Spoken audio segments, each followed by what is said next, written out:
Would you all please turn your attention to the screens?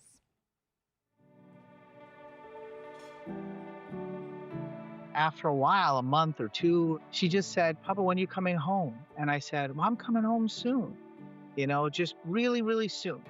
And she goes, "Well, come home soon because I can't remember what you look like." And my heart dropped. After I got hit by a rocket propelled grenade in Afghanistan, they had this IV bag that had to be changed. And so I needed somebody to change that 4 times a day. One of Amani's things was I asked her if she could help me. And she said she was scared. And as soon as I told her, everything you're going to do is going to help me, that fear went away. When she knew that she was doing the right thing, she became fearless about it. We decided to travel. As soon as we started traveling, we started realizing how easily she connected with people. And moreover, how easily she picked up languages. Yeah. I think that helps her connect with people. She puts people at ease, and that is a talent that not everybody has. She was noticing that she was more privileged than a lot of other people. She decided to do something about her. And that's really what led her to the formation of Gala. She's a quiet doer. She never seeks recognition. She racks up 2,000 plus hours. She brings in all of these students from across the world, 26 countries, and she doesn't even tell people at the school. When I think of Amani, I always think about service above self. This is who she's been forever. Helping other people gives her a sense of purpose. She always asks us if we're proud of her. And we always tell her the same thing. We're incredibly proud of who you are. We love you. We're proud of you. Always.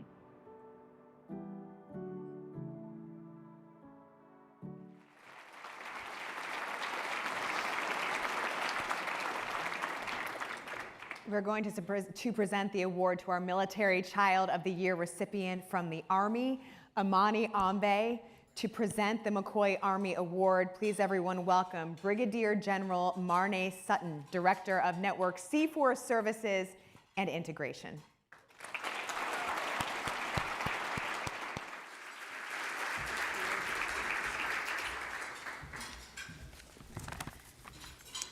Good evening. Thank you for having me here tonight and allowing me to represent the Army to give this special award to such a special lady. I do want to point out, Admiral Reyes, that the Army went first. Can I get a hooah? Okay. So growing up in an Army family and raising 2 military kids of my own, I understand the challenges that come with being a military child. I'm so impressed with everything these young ladies have done tonight, and it's humbling to be in your presence today. The challenge I have tonight, to be honest, is I only get 2 minutes to talk about my awardee, and I need about 2 hours. A swimmer, a dancer, a linguist that speaks not 1, not 2, but 7 languages. A published poet, an outstanding student, and a member of the National Honor Society. She's a freshman at George Washington University, and she's also a member of the University Honors Program. And she was also named a U.S. Presidential Scholar. But what really sets Amani apart is her dedication to serving others. She founded the Gala Foundation, which links military kids to volunteers with educational opportunities worldwide. She's an author of Love, Life, Envy, A Journey Through Existence, which is a book of poems about exploring mental health and relationships, and all the proceeds go to kids. Amani credits her parents with inspiring her, not only her dad's service, but her mom as a role model. When her family's house burned down back in 2021, Amani stood in her pajamas and watched all of her possessions burn. But what it taught her was that the outpouring of love and support from the community was what she wanted to give back. Amani plans to continue her studies in international relations and law with aspirations to serve as a global advocate for humanitarian and social equality issues. Amani, you're not only an outstanding representative of your family, the Army family, but of our country, and you're very deserving of winning this award. I'm humbled to be here tonight to represent the Army to present this to you. Please come forward.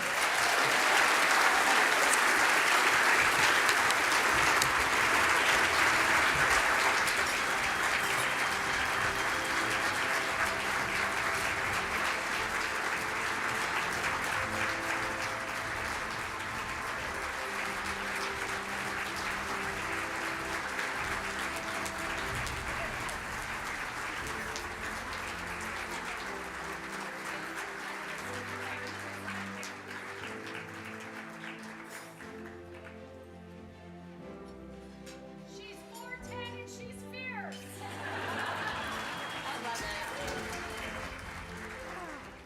Amani. Oh my goodness, yes, 4'10" and fierce. I mean, in spending time with you, all the accolades, the languages, all the accomplishments, what is very clear is that you have a special gift for connecting with others and your empathy. And you've had some really daunting life experiences, from your father's recovery to losing your home.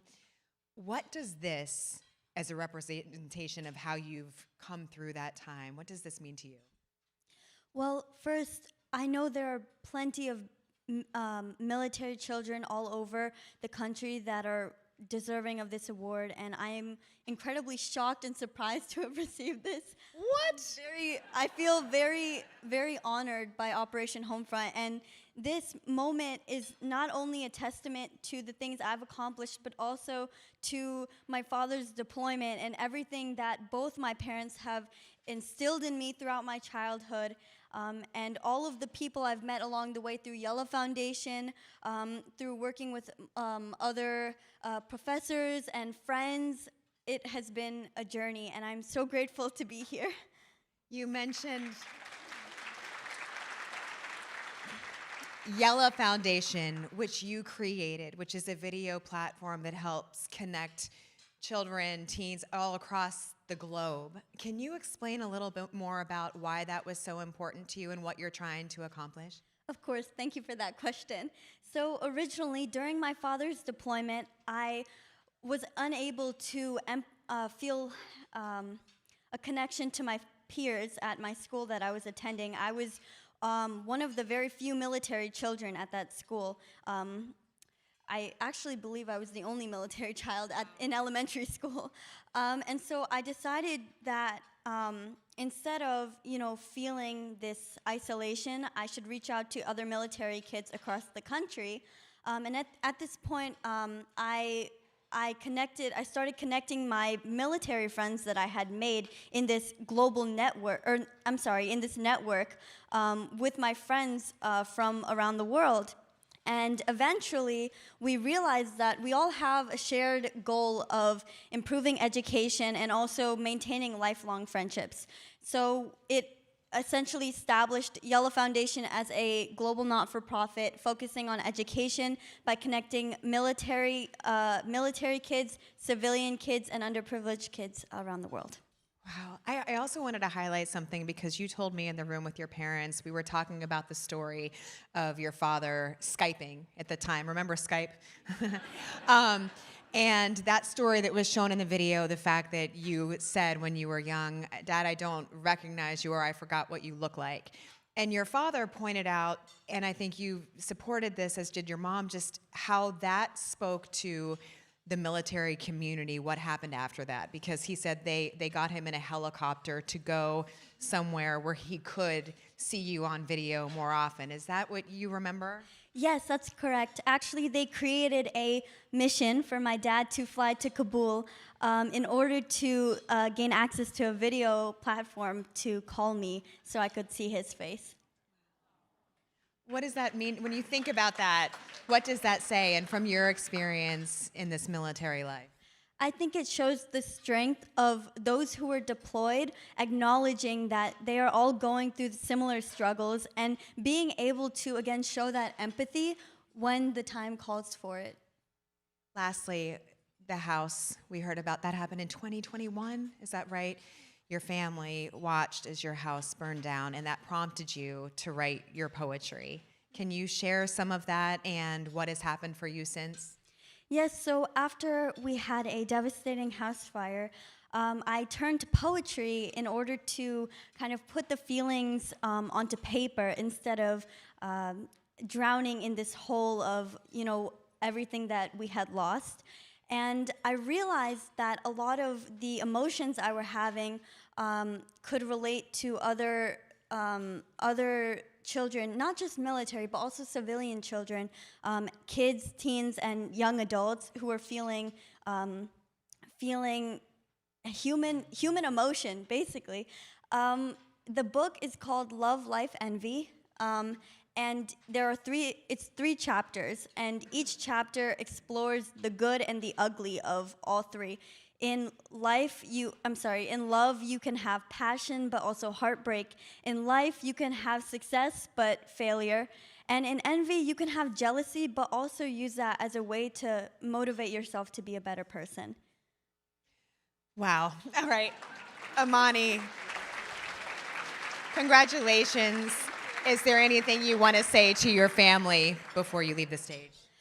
I wanted to say thank you to my parents. I know it might be cliche, but I recalled a quote earlier today that my dad had told me about 5 years ago. He told me that the force behind you is far greater than the challenges that lie ahead of you. And this quote was said to him minutes before they crossed the wire into battle. And even though that was said to me when I was younger, that quote has stuck with me throughout my childhood. And even now, when I approach problems, my parents really taught me how to keep my chin up high and approach it with a strong heart. Amani, congratulations and best of luck to you. Thank you so much. Thank you. Thank you, Brigadier General Sutton. We appreciate your words. I was in the hospital with COVID. Her dad was homesick with a high fever, and she became the caretaker. But she was always full of energy. When people first meet Hannah, they always come back and say that they just love and appreciate that she's got a very happy, positive, contagious energy and personality. She has a fierce determination to succeed and accomplish and help. Last summer, when she got the American Red Cross internship, volunteer at the Naval Hospital, Camp Lejeune, she was doing so well, and everyone thought that she actually worked there. They thought she was a corpsman, or in the Navy, or a civilian medical provider. They had no idea she was 17 years old and just a volunteer. Sometimes, she gets so caught up in the moment of helping that she stops, takes a breath, and she sees the reaction of the other people that she's helping. She's just very awe-inspiring to me, and I thank the Lord for giving me Hannah as my daughter. The great, great gift.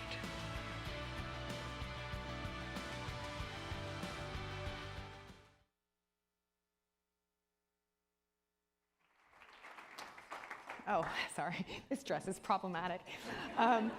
It is time now for the Marine Corps Award for Hannah Kirksey. Presenting the Marine Corps Military Child of the Year Award is Major General Jason L. Morris, Assistant Deputy Commandant and Director, Operations Division. So good to see you. What an honor it is to be here, and I just want to say up front, I think the Army not only went first, they tried to go second, because General Lenev's photo is on my bio. He's much better looking than me, but he's not a United States Marine. I just want to clear that up front.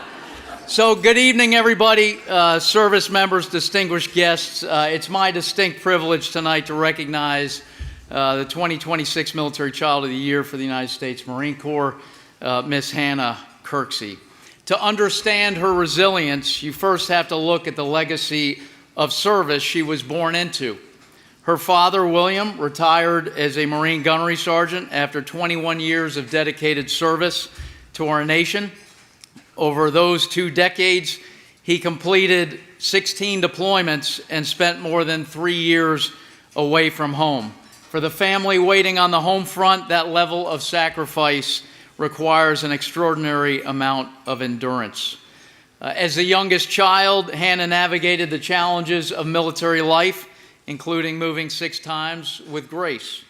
She draws her strength from her Christian faith, a sharp sense of humor, and the steadfast love of her mother, Jacqueline. At the same time, she continues to be deeply inspired by her father's commitment, strength, and unwavering resilience.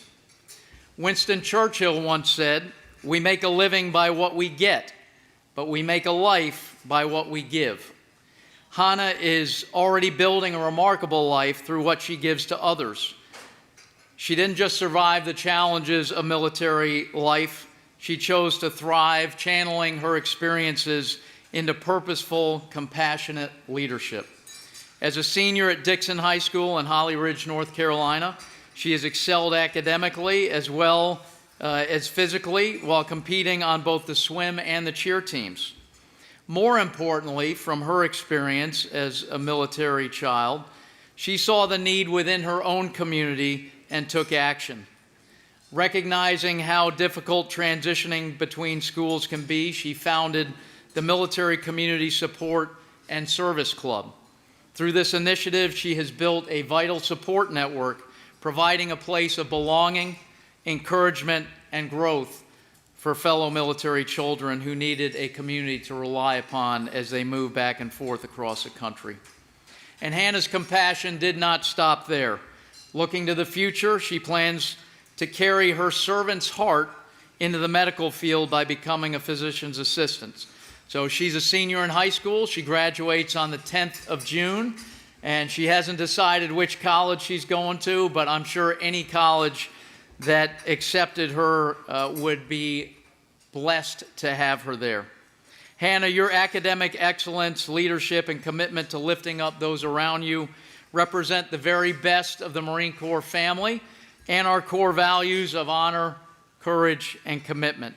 You have turned your personal sacrifices into a source of strength for others. So, ladies and gentlemen, in my less than 2 minutes of time, I have to introduce really the main show for the Marine Corps and recognize her on behalf of General Smith and our some 220,000 active and reserve Marines around the world. I want to introduce to you our Marine Corps Military Child of the Year, Miss Hannah Kirksley.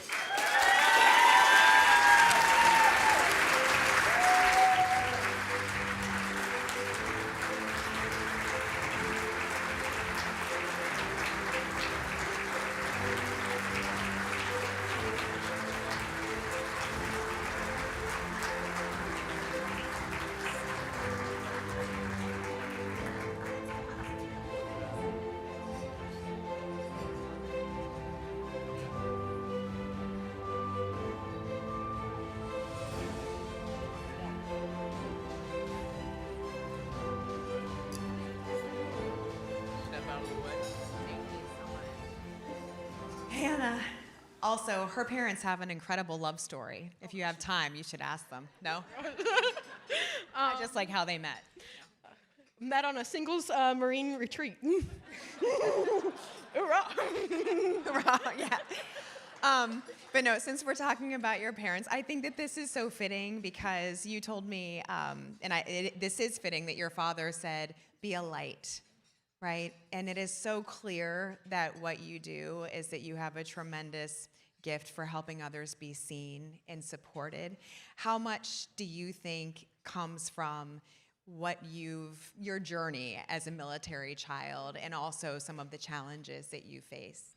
Yes, ma'am. I think honestly, all of it. All of it comes from being a military child. I feel like I would never have the characteristics or even the personality to do the things that I've done and to be in your words, the light that I have tried my best to be. And that stems from being a military child. Through that experience, it taught me to push past heartache and to keep going, to not let whatever I was going through, whatever hardships, being away from my father and even the effects of the war, him coming back, not letting that define me or my family, to keep going and to find the small glimmers of light and to just hold on to that and not let the situation around you continue or to bring you down in a sense, I guess. And I feel like I've really brought that into my life quite heavily with everything that I've tried to be involved in. I think it's also taught me to be an incredibly empathetic person. I like to think I'm very good at understanding how another person might feel in any kind of situation. I think I'm very good at putting myself into other people's shoes and thinking about any possible reason of why they might have done or said something. And I think that also stems from being a military child. My father, as the general recently mentioned, fought in multiple wars, including Afghanistan and Iraq. And at a very early age, I had to learn to how to be a caretaker, and basically go through sensitivity training in my own kind of way to provide care and to be the empathetic person for him. And so at the ripe old age of just 7 years old, I had to try to understand what my father went through overseas and to try to be empathetic towards that. And I think that's really grown who I am. Can you take us through that journey? Yes, ma'am. You don't have to call me ma'am, but I appreciate it. So I was born in North Carolina. We stayed there for around 4 years until we got orders to California, so a nice cross-country move. Anyone that's done that knows how fun that is. And then we stayed there for 4 years. Between that time, my father was back and forth on workups, MEWs, constant deployments.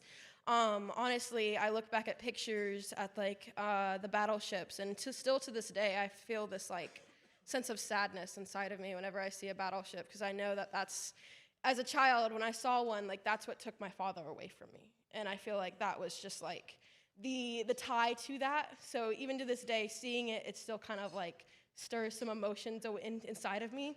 So from California, we got orders over to South Carolina, and we stayed there for 4 years until we retired out in North Carolina again. And you talked about friendship, which, by the way, I think that you are a master friend. That's what we can learn from this. But having to leave friends, and then in one instance being reunited unexpectedly with a friend. Yes, ma'am. So recently in one of... I'm sorry. It's okay. It's fine. And recently, one of the interviews that I think it was Operation Homefront's interviewer mentioned or quoted the goodbye drive. So California, for me, leaving that one was honestly one of the hardest moves I think I ever had to make. That was when I was I want to say 7 or 8 years old, and that was when I was fully aware of the friendships that I had made and the bonds that I had created and connected. So where the goodbye drive comes from is the day that we left California, we tried our best to drive around all of Camp Pendleton and to say goodbye to the friends I didn't have the opportunity to see during the school day. The friendship in particular that's focusing on was my childhood best friend, Coralie Campos. We were standing on the driveway together, and my parents basically had to rip us apart. And then I still remember staring out the car window as we were driving away and crying all the way till we got off the base. Luckily enough, though, we had the opportunity to be reunited, I think it was 2 years later in South Carolina, which was truly such an amazing experience, and I know how blessed and how lucky I am to have that experience, to be able to live with her for another 3 years of my life, then to unfortunately be separated due to her father getting orders to Arizona and us retiring out in North Carolina. But that was truly one of the hardest things, I feel like, is just getting up and leaving all of your friends, all of your family, for a cause that you don't really fully understand at such a young age. I feel like that was just, in itself, extremely difficult, and I still find struggles thinking about it. A recent thing that kind of dawned on me, too, especially recently as I'm now in public school, is I listen to the students around me talk about how they've known so-and-so since first grade or second grade and the relationship that they have, but the unfortunate part is I can't even count on my fingers. I can't count on my fingers any of my childhood friends. Unfortunately, I'm not in contact with any of them, just due to the digital age just now recently becoming so advanced, but unfortunately back then it wasn't. And unfortunately, that childhood best friend I did mention, as time goes on, we also became distant.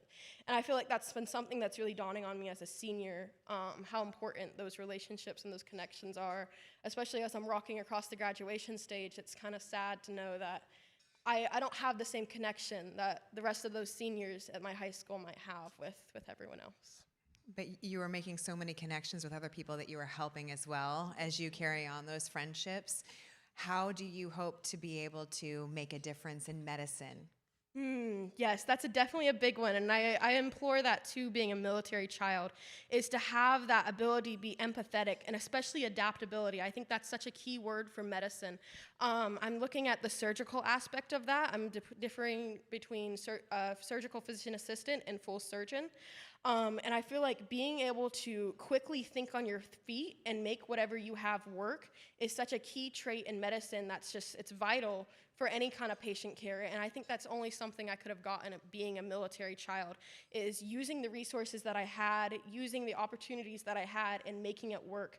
Actually, at my internship last summer, a great example of this at the Naval Hospital was in the ED. There was a patient that was suffering from a shoulder dislocation, and they made it work by taking 4 IV bags, wrapping a tourniquet around it, putting that on the guy's wrist, and you could watch the shoulder go back in place.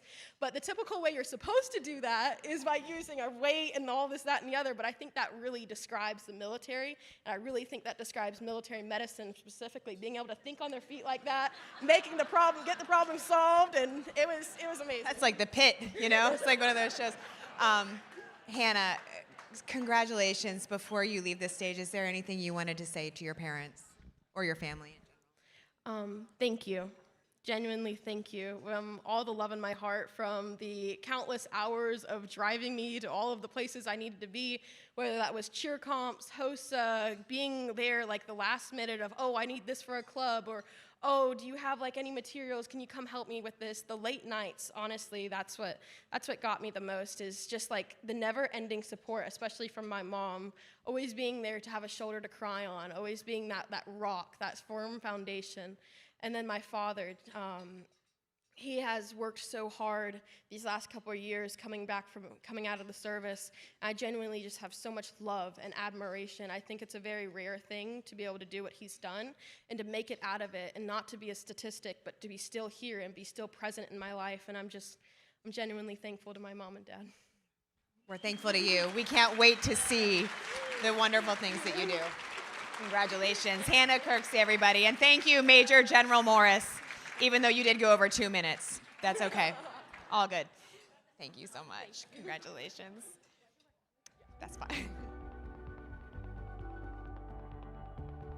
When people first meet Ayla, I think what stands out the most is that she's just so genuinely warm and engaging, and her face kind of lights up with an eagerness to get to know them.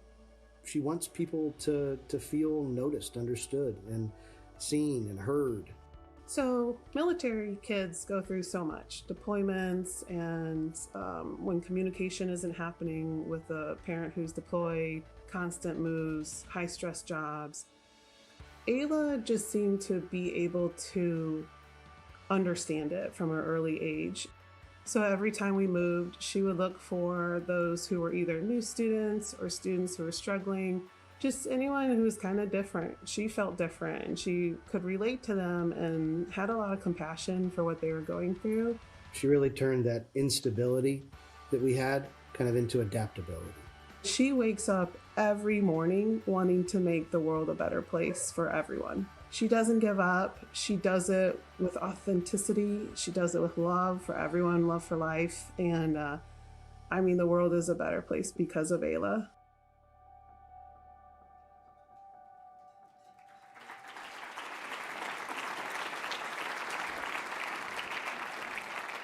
And now it's time for the Navy Award for Ayla Zook. Presenting the Navy Military Child of the Year Award is Admiral Daryl Cottle, Chief of Naval Operations.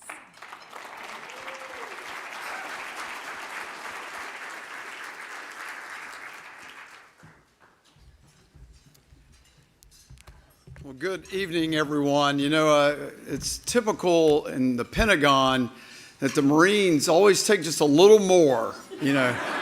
Just always got a little more, you know, that they just always push the edge to get that extra little bit. So I'm gonna try to keep it to a real 2 minutes and not a Marine Corps 2 minutes. When I agreed to come tonight, I had no idea what I was getting into. But what I can say is, the guys out there that are the nominees need to step it up. I mean, it's pitiful, really. But good evening, everyone, seriously, and thank you to Operation Homefront for bringing us together this evening to recognize the strength and promise of our military children. It's an honor to recognize the Navy's 2026 Military Child of the Year, Ayla Zook. Ayla's story reflects something we know well across our Navy families, that service belongs to the entire family. Over 5 PCS moves and 9 schools, she didn't just adapt, she grew. She turned uncertainty into opportunity and developed a deep empathy for others, working to help them feel welcomed and grounded. That's leadership, that's character, that's excellence. She also found her anchors, whether in the kitchen with her father, and I found that at the table, that's making French toast. Whether it was in that kitchen or after deployment or exploring museums across the country, those experiences didn't just sustain her, they inspired her. Today, she's studying physics and linguistics. Yes, physics and linguistics. It's quite a combination at Dartmouth with a focus on advancing research at the intersection of science and human understanding. That path matters. Our Navy and our nation depend on strong talent in science, technology, engineering, and mathematics. And we need more young adults leading in those fields. Their perspectives and innovation are critical to solving the immense challenges ahead as we face an uncertain and rapidly changing world. Ayla represents that future. She's resilient, curious, and ready to lead.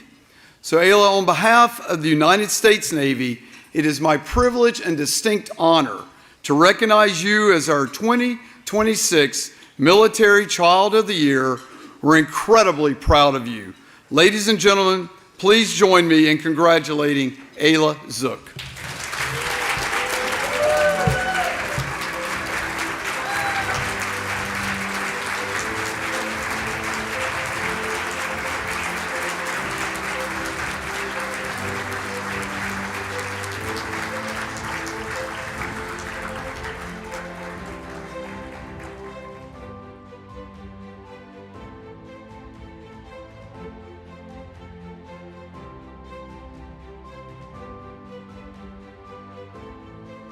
Congratulations, Ayla. I loved reading about you and seeing how you had mentioned the narrative of kitchens and museums became something that was a comfort space through your journey as a military child. Can you explain that?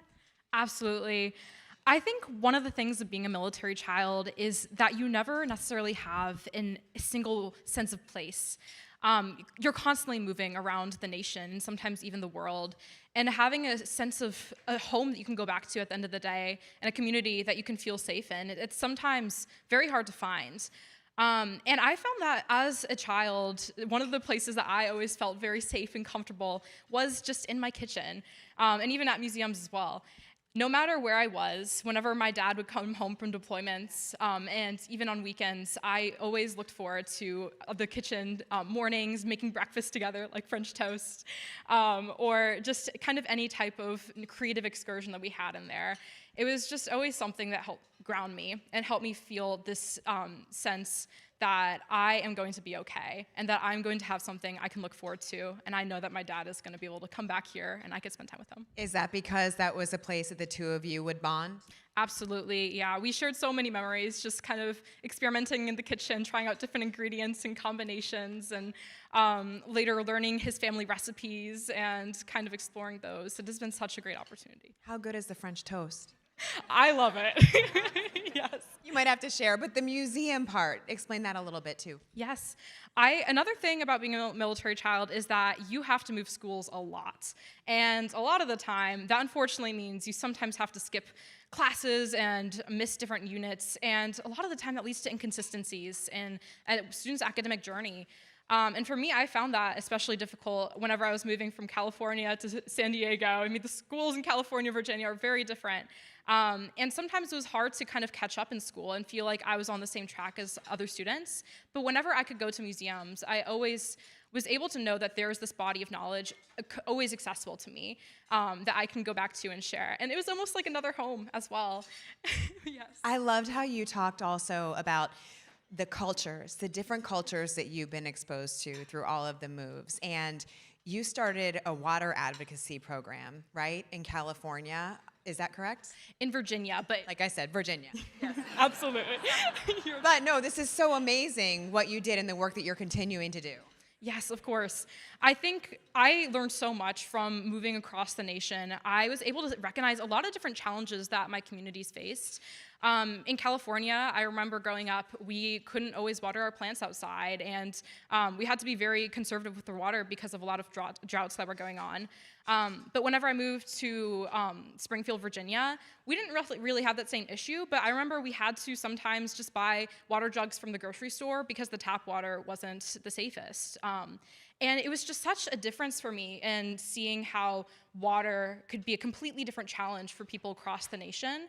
That going into high school, I saw how some of my friends were actually being dehydrated a lot of the time. Several of them even fainted during class and during PE practice.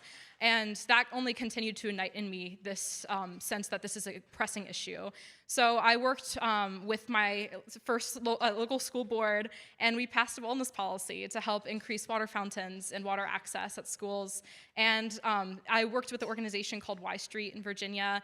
I was able to help train other youth leaders in kind of this type of advocacy and get them interested. And I was able to finish off my senior year by being the state president and overall helping over 300,000 Virginia students, I believe, with this water policy. Yes, how amazing is that? I know. Before I let you go, you also shared an endearing story about your parents and your dad, and how when your dad was serving and you were a child, he took your stuffy and you didn't know it. Can you share that story? Yes, that was one of my favorites. Oh my gosh. I remember growing up, I had this stuffed animal that I named Puppy. It was just a beautiful dog, and I'm obsessed with dogs. I have 4 of my own right now, and I slept with it every night. And my dad knew how much I loved the stuffed animal, that he was able to find a duplicate. So whenever he went on deployments, he took it with him without me knowing that he got a duplicate or the same stuffed animal. I thought he took the same one. No. Yeah, he had a second. It was incredible. And he brought it with him. And whenever I was missing him, he would do video calls and record videos having my dog, the stuffed animal that I believed swam across the ocean every single night to go hang out with him. And he would just tell me all these incredible stories. And it was such a beautiful way to stay connected with him and to know that he was always there and that he was safe. I love that. Would you ever have thought that you would be standing here as a recipient of this award, and what does it mean to you? This is still honestly mind-blowing that I'm here. I'm so grateful and so honored that I can represent military children and their experiences. It's just so amazing. And honestly, this award to me, I feel like it's a recognition of all of the service that military children have to face and that they do every single day. The struggles, the strife, and even the joys too. I just feel like it shows how hard military children have to work and how they have to grow up very, very quickly at a young age, helping their siblings, understanding these kind of large world issues, and their parents going away. But overall, it just shows me, especially with seeing the other award recipients, just how capable children and military children can be amongst this change. Congratulations, Ayla. Is there anything you want to say to your parents before you leave the stage? Just thank you so much. You guys are truly my biggest inspiration always. I'm so proud of you. Congratulations.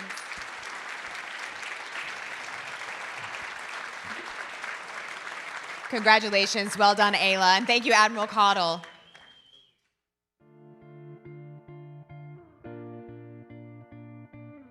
She sparkles. When you meet Elizabeth, you know you've met someone special, and she has been that way her entire life. But people most often comment on her poise, her grace, her eloquence, and she just has that uncanny ability to make you feel like you're so important when you're talking to her, and it's really a special gift. Elizabeth knows and understands well that it is so important to care about something other than yourself.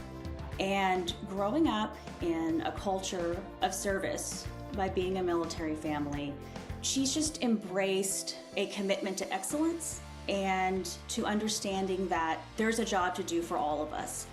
Elizabeth was captain of her varsity equestrian team for 2 years, and I got to watch her, really blossom in that role. But what drew people to Elizabeth more is when she could talk to her teammates openly and honestly. She had this really uncanny ability to take the pressure off for people. The first thing out of Elizabeth's mouth is, what can I do and how can I help? As a leader, I think her greatest strength is her ability to empathize with others. She's someone who really has her priorities straight, especially in this day and age. She cares about people first and foremost, and she knows what's most important in life, and I think her military life has taught her that.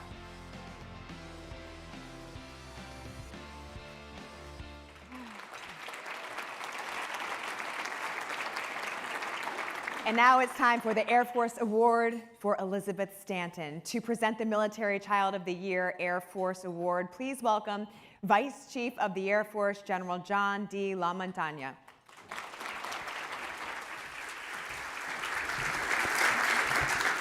What an honor to be here tonight to celebrate Elizabeth Stanton. She is blessed with an amazing family. Her father, Joshua, Air Force veteran, deployed 7 times. Right? She's a resilient young woman. Her mom, Sherry, is here, and her brother, Ben, is here, younger brother. He's talented in his own right as well. And so Elizabeth is persistent. She's resilient. She's incredibly talented. Persistent. She was a semifinalist here 2 years ago, the finalist last year, and a winner tonight. So.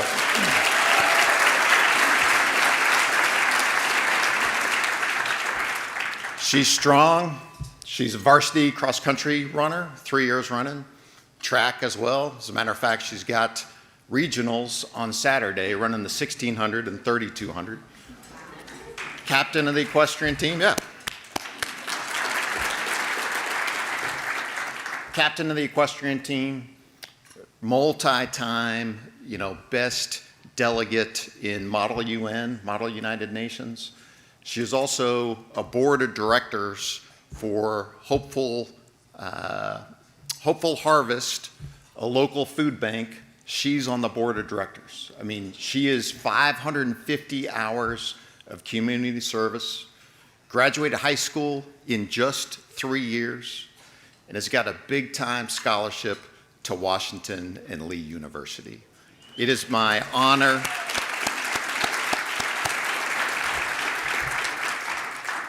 and privilege to recognize Miss Elizabeth Stanton as the 2026 Military Child of the Year.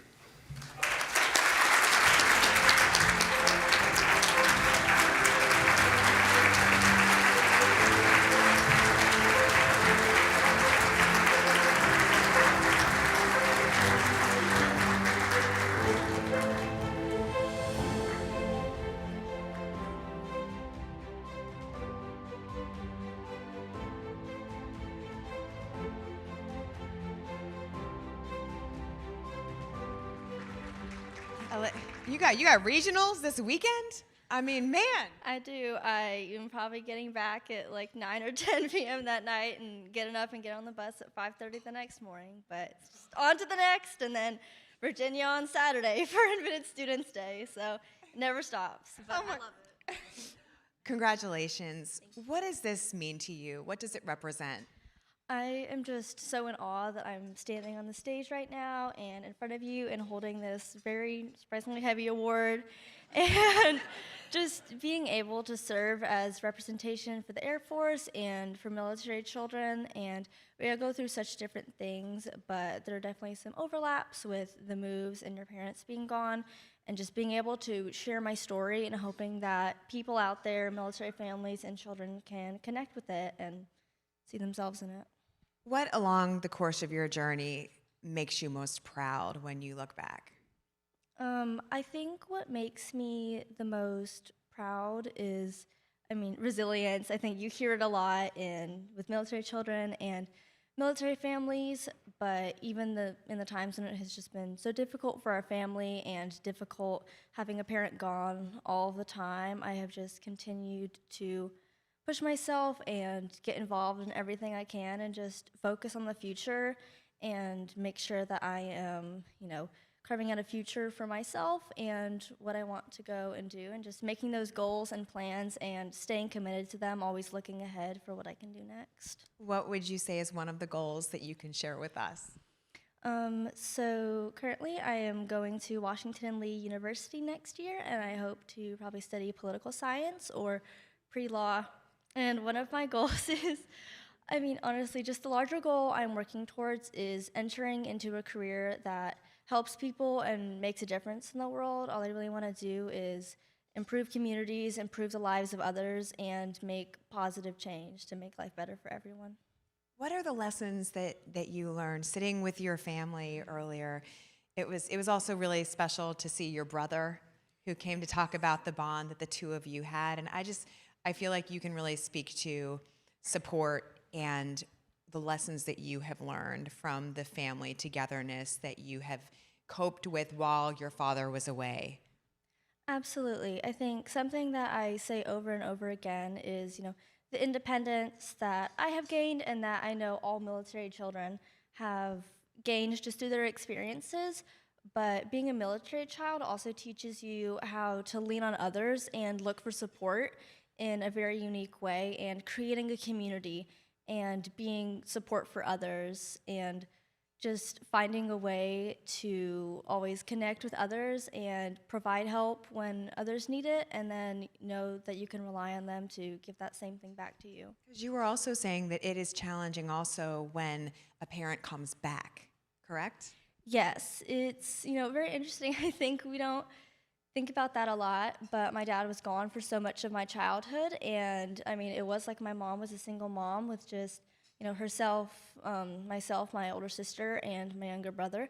And then coming back and then adjusting to that life of having my dad and learning to connect with him as an older person, not being so young anymore, and having him missed so much of my life and so many of my milestones, learning how to connect again and how to, change the family dynamic. It had just been the four of us for so long, and then just adapting like military children do.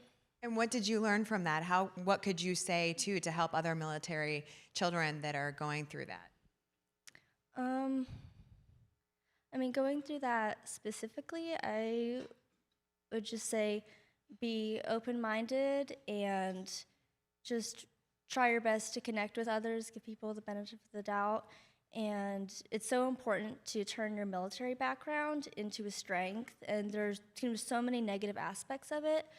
But here tonight as military children, we're not hiding that part of our identity. It's being celebrated, and the sacrifices that we make are being recognized.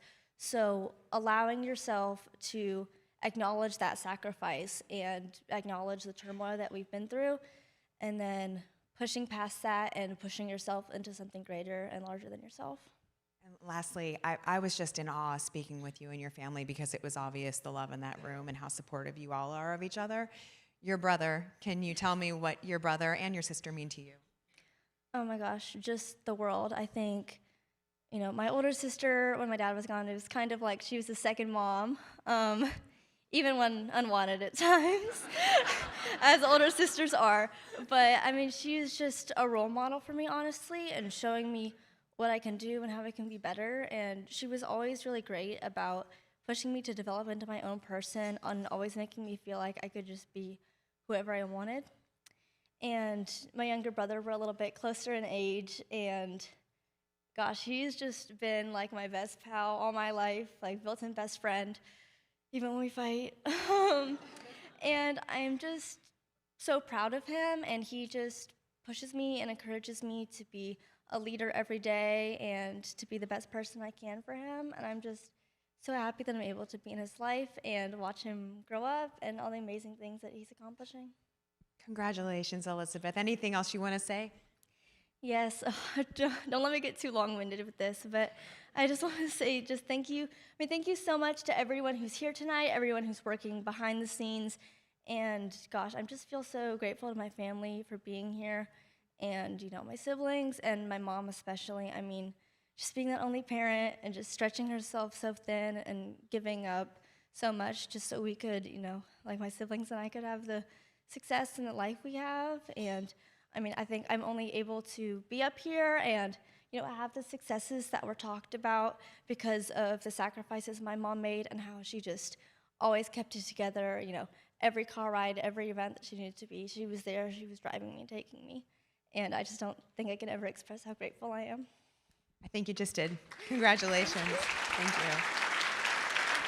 Thank you so much. That was amazing, Elizabeth. Thank you, General Amatanya.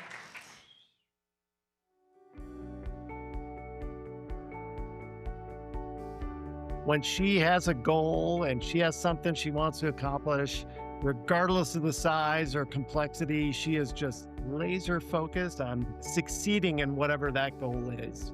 When Taylor's dad moved to Europe for 2 years, she quickly realized, as her siblings did, that they all had a role to play in the family and they had to do things to contribute and to keep the household running. That's what I think truly embodies what she is all about. She's driven to make a difference. Taylor's always been interested in medical care.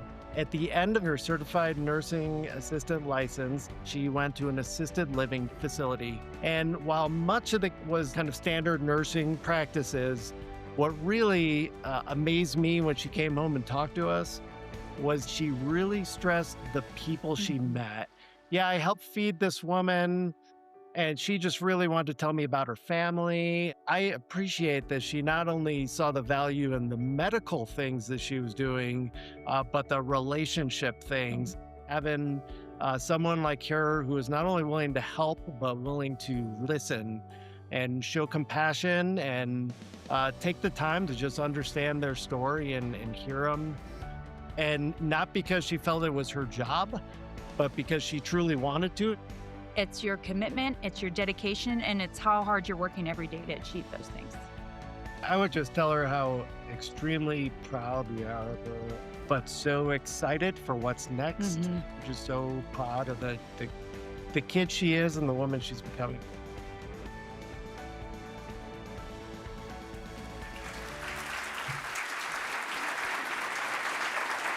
And now it's time for Space Force Award for Taylor Schreiner. Presenting the Military Child of the Year Award for Space Force is Lieutenant General Douglas A. Schess, Deputy Chief of Space Operations.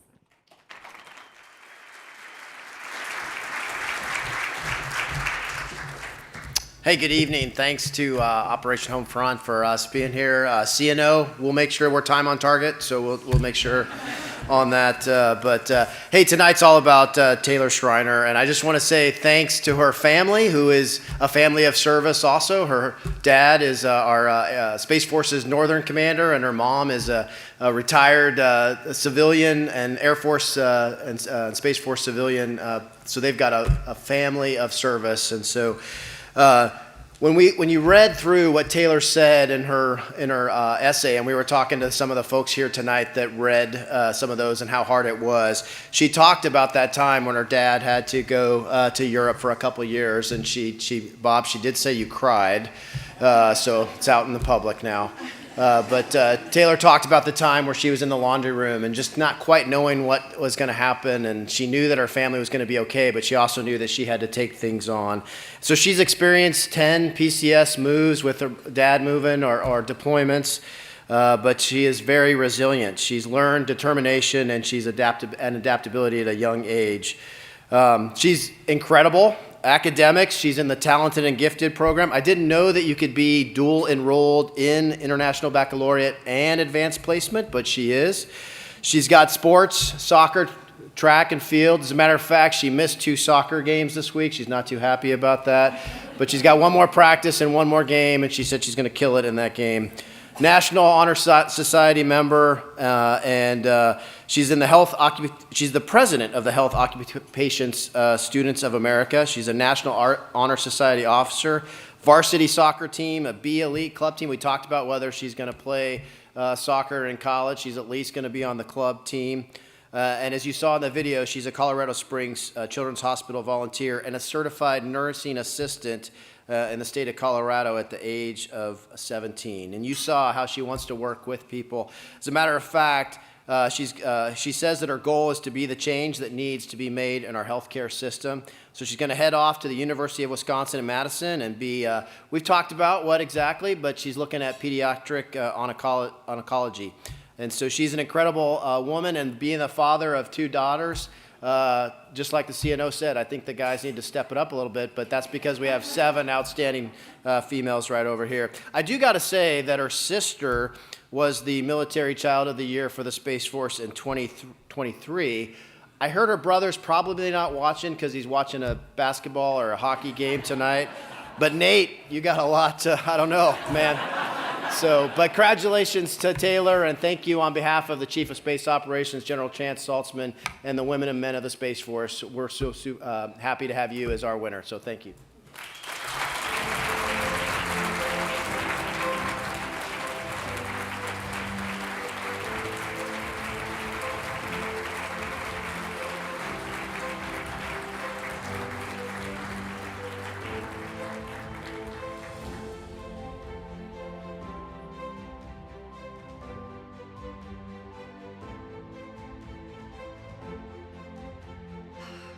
Taylor, congratulations.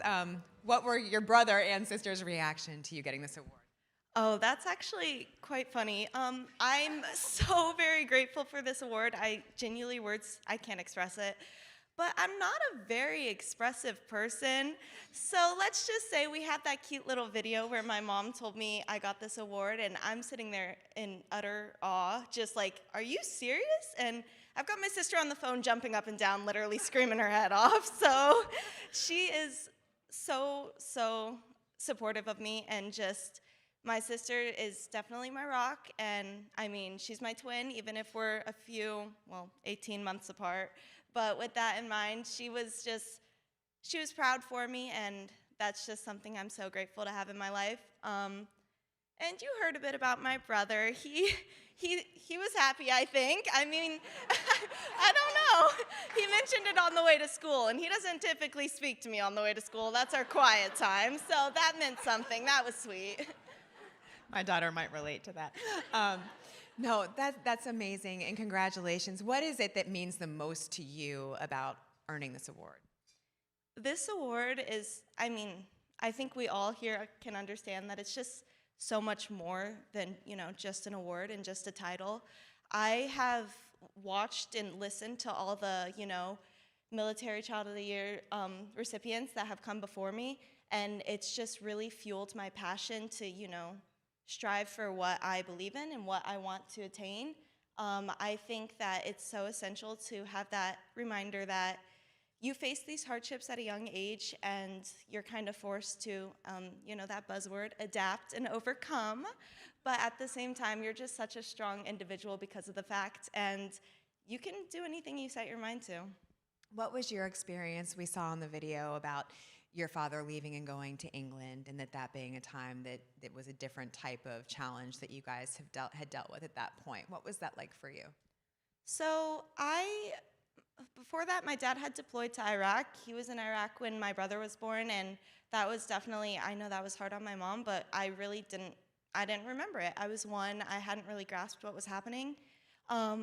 With that in mind, the England move was definitely new terrain for me. It was definitely the first time where I had to come to the realization that we do have a unique way of living. As grateful and appreciative as I am for it, it's hard to deal with. I mean, there was a lot of conflicting feelings. I think when you're so young, you're, it's hard to empathize with what's happening. It's hard to completely walk through this situation without feeling some, some grief. I don't want to say grief, but it's almost like there's so many milestones when you're so young. My brother was 4, I was 6, and my older sister was 8. And you're achieving all these milestones, and your dad has to watch them through a camera. So it's definitely hard to balance that and kind of navigate that at such a young age. But I really, truly believe that I wouldn't be the woman I am today without that, and that has really shaped me for the better. So I'm appreciative for all of it. What lessons did you learn from that, and also from watching your mom in that moment? My mom, she taught me everything I know, let's be honest. She's definitely like, a motherly manager for me. It's very nice. But she helps me out in every single... She's a momager. A momager, that's perfect. No, she helps me out with every single thing I need help with. I mean, she's nurturing, she's motherly, but she's also willing to push me when I need that extra push. I always really struggle with finding it within myself to, try things that are new and foreign, and she's always right there holding my hand. I think it's really interesting. This week has really shown me I've been able to kind of talk with my parents a bit more about their perspective on things and less so on mine. And it's really interesting to hear that, this was really, really challenging on my mom. I mean, I always knew that it was challenging growing up without my dad in the household from the perspective of my siblings and I. But my mom definitely, she taught us that we're resilient and we can overcome anything that is thrown our way, and that we're going to be a stronger individual because of the fact. Also, you became a certified nursing assistant at the age of 17. Can you share what it was to led you to want to do that, and what your hopes are with that career possibility? So becoming a certified nurse assistant, it was definitely something that up until a few years ago, I really didn't even know was feasible for a teenager to do. I thought for sure if it had the word nurse in it, you had to be at least 18. But thankfully, I was incorrect. So I learned about this through my peers, and I did a few internships at senior homes, a lot of shadowing opportunities where I was able to see really how underserved that population is. I think it kind of flies under the radar, and a lot of people aren't really eager to begin their work in that population. And with that in mind, I definitely took that, and I ran with it. I love it. I did all my clinical hours and just continued to fall in love with it. The stories that these people have to tell, like, they could chat your ear off for hours and hours, and I will sit there gladly. It's great work. I'll come home with stories and tell my parents, and they always feel a little apprehensive about the things that CNAs have to do, but I embrace it wholeheartedly. I think if I'm helping, and just like watching my dad growing up, watching him serve for our country, I just want to serve in any way I can, and I'm happy to do that as a CNA. That's awesome. Is there anything that you want to say to your family before you leave the stage? Thank you for literally everything. My biggest dream in life is to become half the person that you guys are, and I'm just very grateful to have you guys alongside on my whole life journey. So thank you. Congratulations. Thank you. And thank you, General Chefs.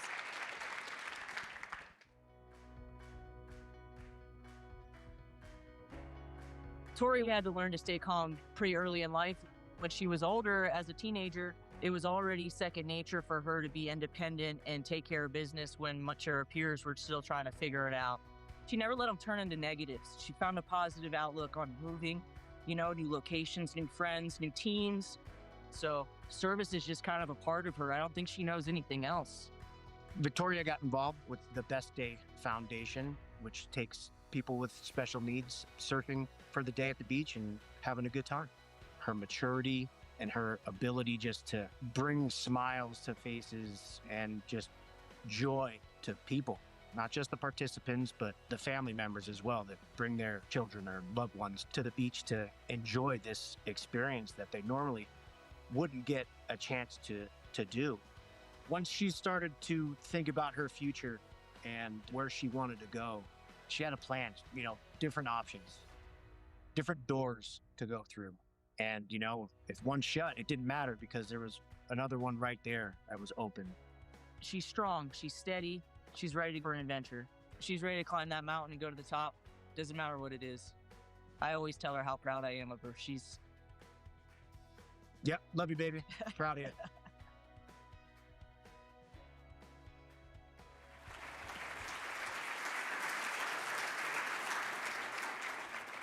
It's time, finally, for the Coast Guard Award. I'm kidding. For Victoria Vanacore, presenting the Coast Guard Award for Military Child of the Year is the Vice Commandant Thomas Allen Jr.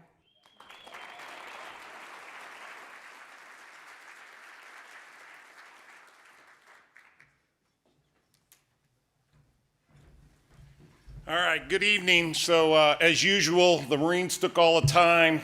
Even though Space Corps came on time, they said, hey, Coast Guard, you're getting cut by 20%. So we decided we will bring it in on mission and on time. So I am honored to be here tonight and say thank you first to Operation Homefront. You guys do so much for us. Thank you very much. It makes a big difference. But it's truly special to be a privilege here to honor Victoria Vanacore. Victoria, as you heard in that video, is she's had a lot of service with us, and I'll just say it starts with her parents. Her dad was a chief that served 21 years. He was on boats. He was on ships all over the world. He did a lot. His mom, Jamie, she was a rescue swimmer, jumping out of helos to rescue people in the deep sea in cold and dark weather. So Tori, from a young age, knew what service was and what it was doing. So did her brother Dominic. Dominic cannot be here tonight. Dominic is just starting his Coast Guard career and getting ready to become a rescue swimmer as well. So we got a family of service. And when you're in a family of service, that's great, isn't it? It feels good to talk about that. But Tori really did a lot of PCS moves. She moved from school to school, had to remake friends, had to do things. Her parents, because they were both into service, they were deployed for over 60 months of her year. So about every other, once in 5 days, there wasn't her parents in the room, right? She was without one of them. She adapted through this by being an athlete. So she is a varsity athlete in both soccer and wrestling. She also loves basketball, volleyball, track, and tennis. And she said that even though she's in heels and a dress, she'll run anyone out tonight. So if you guys are... She's maintained top grades with a dual enrollment in college. She's really killing it there. We were talking about she's getting ready for all her AP tests, and she's going to do that. And she learned she was the Iron Woman at the FBI Youth Leadership Academy. She not only beat all the other kids in her test scores, she beat the instructors too. So.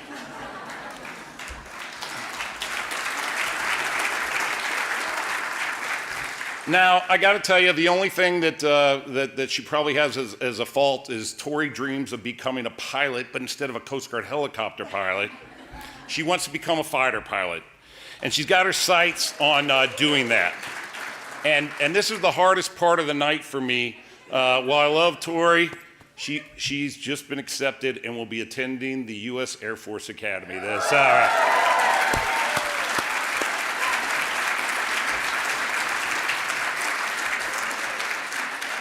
So Tori, no matter where you launch your career from, you'll always have your Coast Guard family. And I'm absolutely have no doubt that you are going to do great things. Ladies and gentlemen, please join me in welcoming the 2026 Coast Guard Military Child of the Year, Tori Vanacore.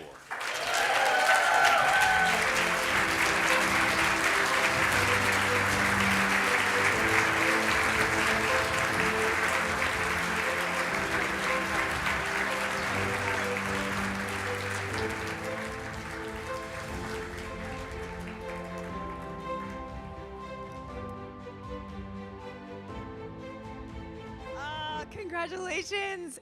Did you really beat the instructors at the? Oh, sorry. Yes, I did. Were they so mad? It was really funny because I was in the middle of doing my push-ups, and I heard she was timing me above me, and she was like, "Oh my God, she's about to beat my record."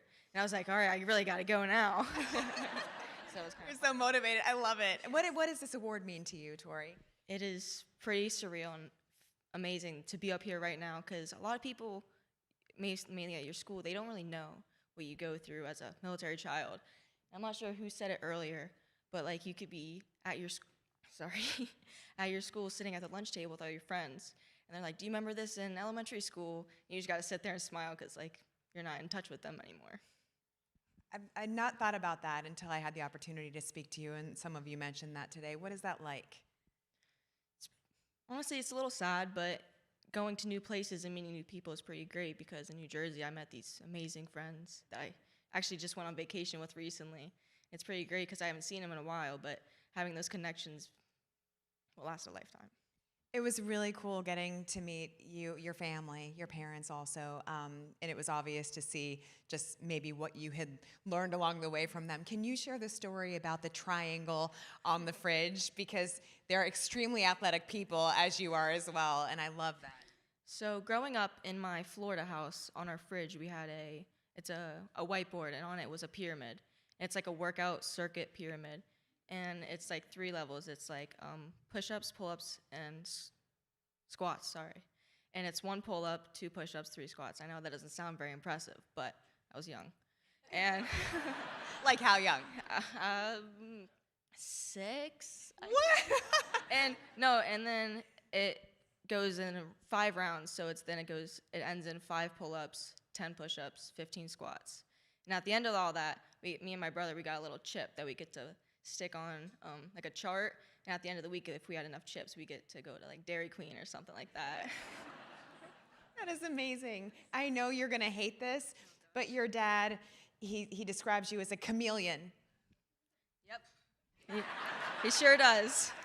And I think that's such a compliment, right? I mean, everyone has said adaptable, right? Yes. But what does that mean to you? And why do you get so annoyed? I don't know. I think it's a really funny term, and I only don't like it because he's saying it. And he's just been pushing me to say, he's like, you gotta say this, you gotta say this. I'm like, I'm really not saying that. But he's found a way to make me say it on stage right now, so here we are. I mean, it's a good term. He uses it saying, yeah, she's very adaptable. She gets like fit in everywhere she goes, like the new school, new sports team. It is a good way to describe yourself, being able to fit in and adapt to anywhere you go, changing colors like a chameleon. Yes. Can you tell me about where the spark for you developed to become a fighter pilot?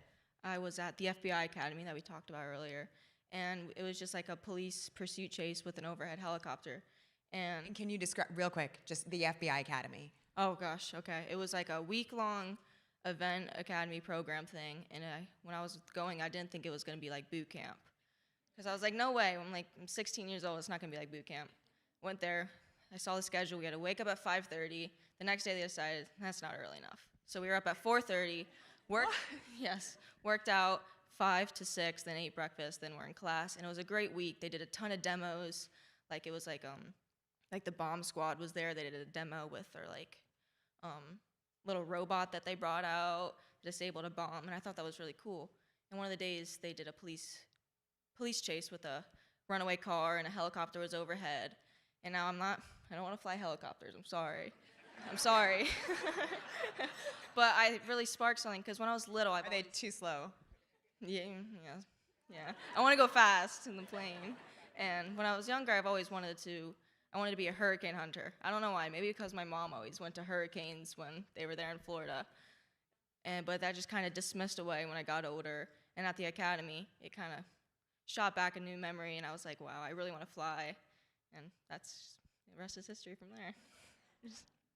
That's amazing. At what point did you realize maybe just how significant and cool it was what your parents did? I thought it's pretty cool. My mom got to jump out of helicopters, and we actually talked about it earlier, but during her training days, she used to rescue SpongeBob, and me and my brother thought it was really cool. She would have these videos. It wasn't actually SpongeBob. It was What do you mean? she had a big square training dummy that they'd throw in the water, and she had to go save, and she, I think, filmed one time, and me and my brother got to watch it, and it was really cool. And I'm not sure what my dad usually did on the boats. He used to, in the nicest way, he used to send videos of dolphins over the seas. No, sorry. Keep going. Oh, I'm sorry. You said no. No, I didn't mean no. I meant I was laughing like that. Yeah. Sorry. No. Yes, he used to send a ton of videos, and he'd talk about all these people. I heard him talking about earlier, the captain would chart a route to go catch better fish. I was like, huh, that seems really fun. And I just thought it's really amazing because they spent a lot of their time doing this, and knowing that they wasn't all bad was pretty great. It's very cool. You also, I know that you aren't thrilled about public speaking, but you're very funny. Like, you could also have a career in this. I'm trying. I'm trying real hard. Is there anything that you want to say to your family before you leave the stage? I mean, I know everyone else said it tonight, but thank you for everything you did. I know I wouldn't be able to be here without you, and I really appreciate it. Also, your brother is going to South Carolina, right? He's in South Carolina right now. He's going to Georgia soon to train to be a rescue swimmer. He's in Charleston. Isn't that cool, Mom, Dad? Anyway, congrats. That's where my brother is. So yeah, we're sisters. That's awesome. All right, congratulations, Tori. I'm so proud of you.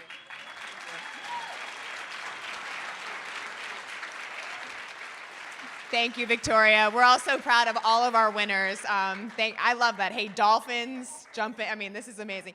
Thank you, Admiral Allen.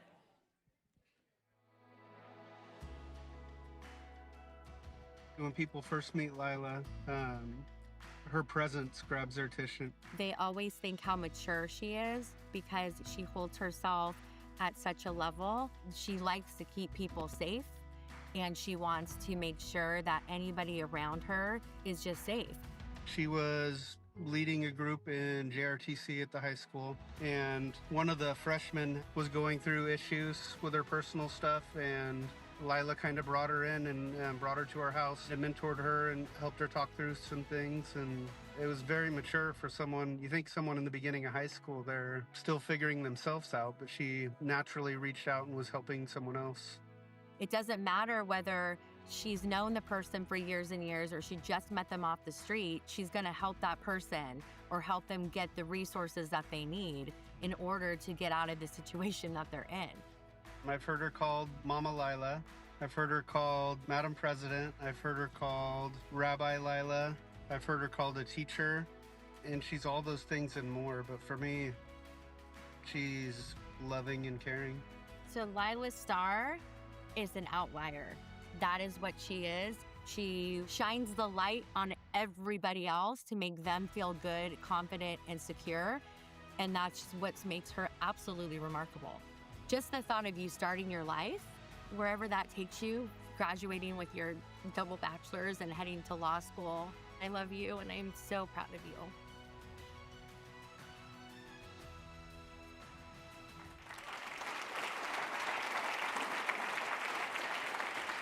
Now it's time for the National Guard Award for Lila Morgan. Presenting the Military Child of the Year Award is General Stephen Nordhaus, Chief of the National Guard.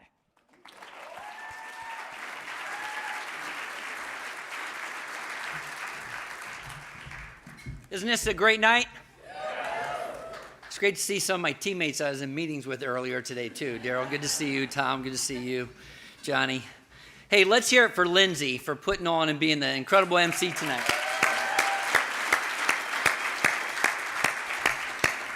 And Lindsay, I'm going to do a sports analogy for you. So the National Guard's excited to back cleanup tonight,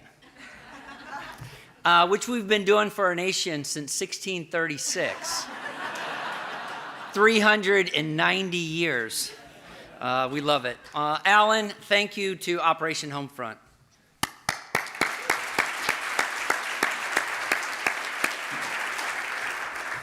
My wife Shannon and I are super honored to be here and celebrate resilience and leadership of our military children and representing the National Guard of 435,000 service members and their families.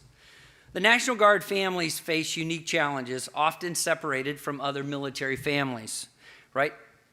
They typically navigate military life on their own while often separated and doing other military and civilian careers. Deployments and short notice emergencies can pull citizen soldiers and airmen away at a moment's notice. Tonight I have the pleasure of recognizing a shining example of one of the many young men and women while navigating the unique challenges of a National Guard family. I am proud to introduce the 2026 Military Child of the Year for the National Guard, Lila Morgan.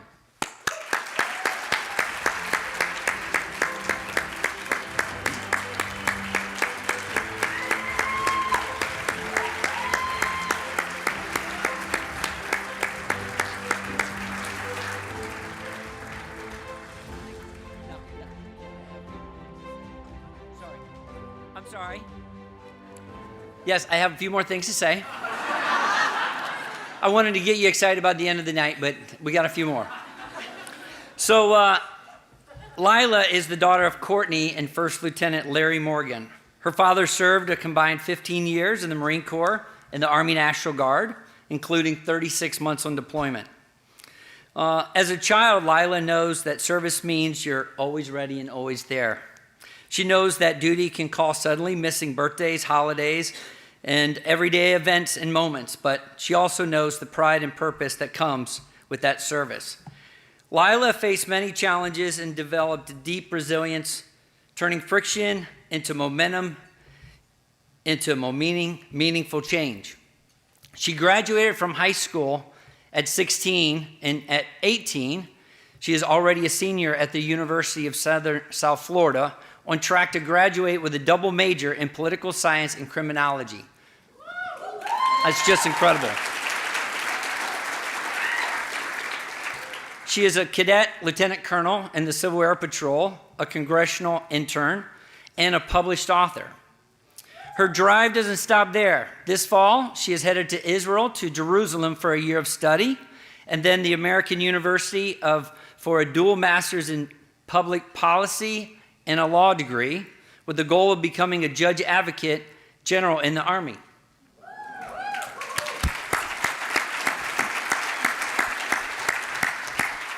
Lila's record of service is astonishing. In the last 12 months alone, she's completed over 1,600 volunteer hours. And when Lila faced rising anti-Semitism on her campus, she didn't withdraw. She became a leader. Working with the university administration in the campus groups, she helped expand Jewish life and introduce kosher food options. That's what warrior ethos is all about. We don't walk past problems, and she didn't. She solved hard problems. You are a testament to the strength of our National Guard families, an amazing example of what it means to strive for excellence. Ladies and gentlemen, now please join me in giving a double round of applause for this inspiring young leader, our 2026 National Guard Military Child of the Year, Lila Morgan.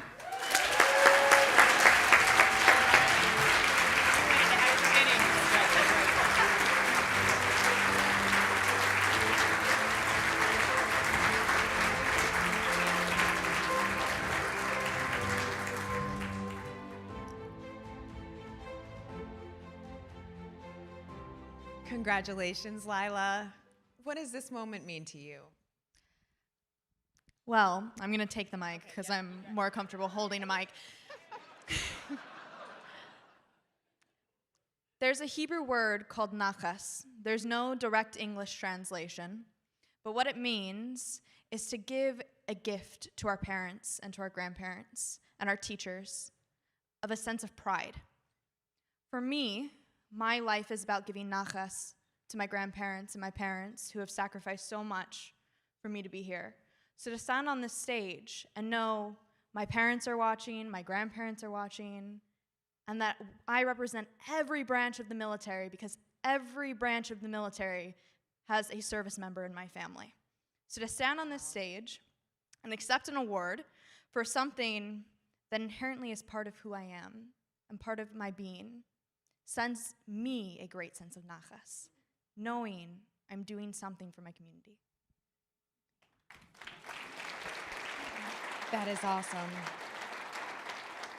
We sat in the room earlier, and one thing I loved is that you identify your family as Team Morgan, which I think is great, which is huge. And my daughter asked you what music you listen to, and you said the artist Jax, and it was a song, you said your favorite song was a song called Like My Father. We didn't recognize that song immediately, so we played the song, and as we started to play the song, you start singing, you have a beautiful voice, and we started crying about 2 lines in, because the song is about Jax's perspective of watching her father and the way he treats his mother, and that is the type of modeling you should have. Why is that